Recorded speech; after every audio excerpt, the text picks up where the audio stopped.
Well, this is David Yeung, and we are on the Elysabeth Alfano show, the nation's first plant-based radio show. Hi, everybody. Let's talk about what you're up against there. So Coca-Cola has gone into China, bringing dairy. They bought Fairlife. You probably all remember the Fairlife scandal of abuse. It's certainly not the only case of abuse. There's abuse for all dairy cows, basically. But Coca-Cola bought Fairlife, and it went to China, basically peddling Fairlife and other milks. So now this is peddling it to a dairy intolerant, milk intolerant community, but they're putting a lot of money behind making it cool. So how do you combat something like that? Well, that shows how marketing, how impactful, or sometimes in a very negative way, marketing can be, because people will suddenly think that this is if everyone is drinking milk, we should drink it too, and but they forgot actually like 70-80% of Asians are lactose intolerant. Yes. I am lactose intolerant, so that's not the right food for us. No. But it's just because of that herd mentality. It's like, if everyone is doing it, it must be cool, and we need to follow them, and that is getting us into trouble, particularly from a health standpoint. Yes. So in terms of how to go up against it, really, we need to outbrand them, we need to outmarket them, we need to outcool them. I mean, You can do it, David. it is You not. can. It is not just. That's why when people think this whole plant-based food revolution, it's not entirely just what happens in the R&D lab in terms of developing the most innovative, whether it's dairy alternative or meat alternative or any tasty, delicious food.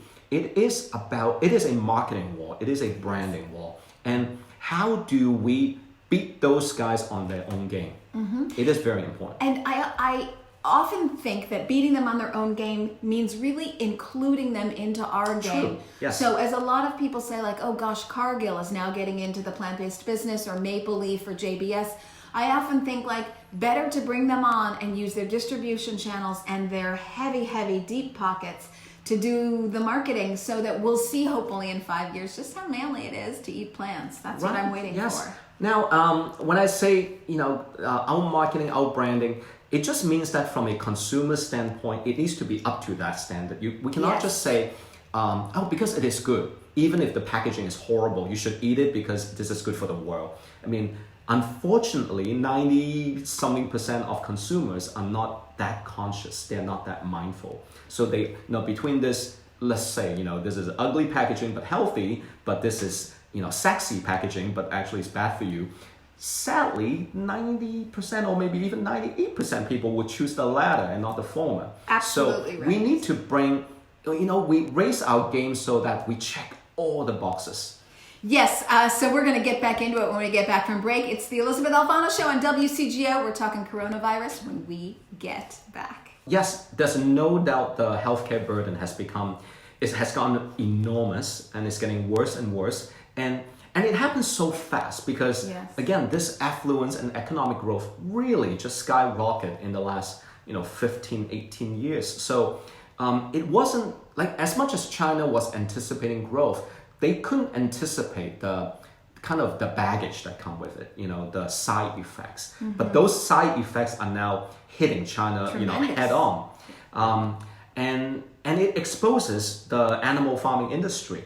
So, that again, not that long ago, not so much meat was consumed, but now suddenly they need to feed so many people with so much meat. And now African swine fever, avian flu, which I don't even know how many times it has occurred, and then of course this gigantic crisis called coronavirus, and they all come from food. They all have deep correlation to the food industry, particularly meat and dairy industry. So I think now with the crisis, China really has no choice but to re-examine in a very deep way just what should be the sustainable way to feed the country and to avoid getting into this kind of huge crisis that we're in right now.